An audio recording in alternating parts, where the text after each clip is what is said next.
Okay, now again, reset it, let everything get back to pretty normal. Now, the next restriction that we deal with is restricted at the inlet to the dryer. So when I do this, what's going to happen is this is going to be the same as this one. Now, it's not going to take it as long to drop down because you're only having to suck from this pipe. It's not having so long to keep drawing refrigerant, because where your gauge, and guys, that's the secret, where your gauges are located, all you got to do is think, how could a pressure get like this? If it goes pretty quick, it's here. If it takes a while, it's over here. So that's one of the things that you can look at to kind of help you in your diagnosis.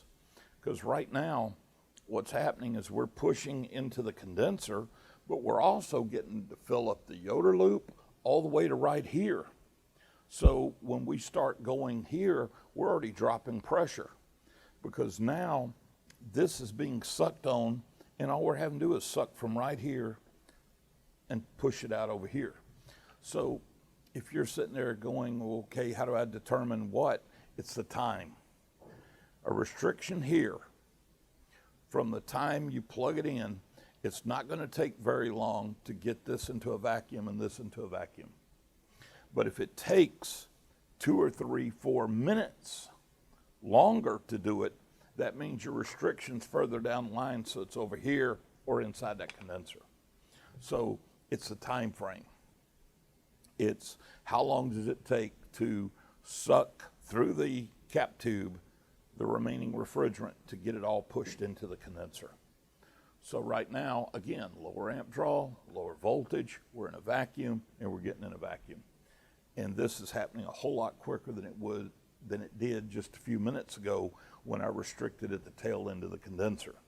That one's the one I told you could actually get fooled and think, oh, it's about to stay ambient. No, it didn't stay ambient. It just took a while to go ahead and get it all over. So this is one of the things that you can look for.